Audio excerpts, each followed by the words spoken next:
Between shareholders, executives, and FCC regulations, it's just a whole cluster. You may have heard about the recent controversy around the Paramount-Skydance merger and how that might affect the news media industry and journalism as a whole. It just feels like companies get bigger and bigger, corporations make more and more money, and then we end up with less and less, and we end up paying more and more. So let's talk about how much control these companies really have and why that might concern you. And also we'll tie it back to physical media at the end, so definitely stick around. Here's a quick overview of the Paramount-Skydance cluster. In 2024, Paramount Global announced that they were working on an $8 billion merger with Skydance.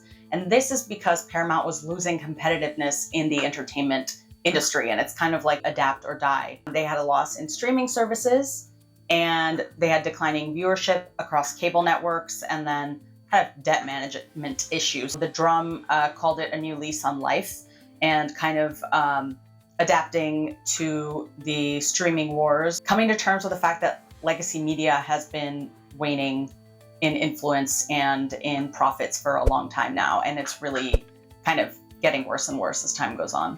Some of Paramount's legacy franchises include The Godfather, Breakfast at Tiffany's, Mission Impossible, Top Gun. Whether you realize it or not, you have definitely watched something produced by one of these media giants, subscribed to a service they own, or binged a show that they ended up licensing and could pull at any time. So many of these you've seen me talk about in previous Blu-ray videos.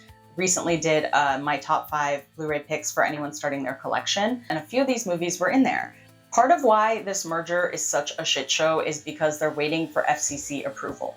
But there's a problem with the FCC approval. Long story short, the federal government didn't like the way a CBS interview was edited, so now they're in a lawsuit. This lawsuit and its settlement are kind of intertwined with the merger and its process. The FCC chief noted that the lawsuit that is going on with CBS is separate from the Paramount-Skydance merger review in their eyes, but there are a lot of differing perspectives on that. What we do know is all of these media assets being owned by one gigantic corporation and being bought, sold, and merged as needed in terms of what profits they'll be able to make, that creates many conflicts of interest. So if CBS wants to publish something and Paramount's trying to merge and that's going to get in the way of a merger, then they're going to get in the way of what CBS is able to put out in the news. This has become an entire mess, and there's a lot of internal turmoil at CBS, which affects the merger. From resignations of CBS News CEO Wendy McMahon and 60 Minutes executive producer Bill Owens, they both resigned, citing concerns about editorial independence, which makes a lot of sense when you have corporate meddling due to larger corporate interests. And resignations are definitely a red flag that something serious is happening inside the institution. They also affect bigger conversations about corporate influence in a lot of the things that we see, whether it's in legacy media or whether you're streaming. In some historical context, there have been a lot of clashes in the past between corporations and what the people want and what the government wants. For example, the Supreme Court case of New York Times versus Sullivan, it was a landmark case. It basically protected journalists from being sued just for publishing criticism of public figures. This current lawsuit between the federal government and CBS kind of flirts with undermining that precedent. So how exactly does this play into the physical media landscape? Well, aside from the major implications that it has for the First Amendment and just journalistic integrity and free speech in general, I've talked in the past about how streaming services have pulled content over time, and this really adds another layer. So when it comes to ownership and control, it's really the only way to have true independence from the streaming services, and the corporate meddling that happens is having physical media that cannot be taken away from you. If studios don't like something, if they just want to bury something, if they have, like we're seeing, any issues with federal government or with certain regulations, you never know what might be pulled or what content might be affected moving forward. And content disappears all the time without warning. So this is not me fear-mongering. This is definitely something that we've seen happening, and it's something that is probably going to continue to happen.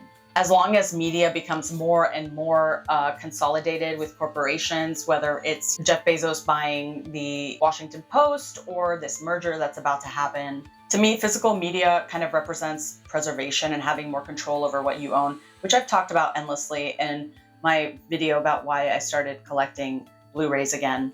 This merger to me is just one example of us not realizing what we watch and what we see, what we enjoy can really be affected by things happening behind the scenes. And it's more than just entertainment that's on the line, journalistic integrity is on the line, even basic ownership of any kind of media is on the line. Have you ever had a favorite movie or show disappear from streaming?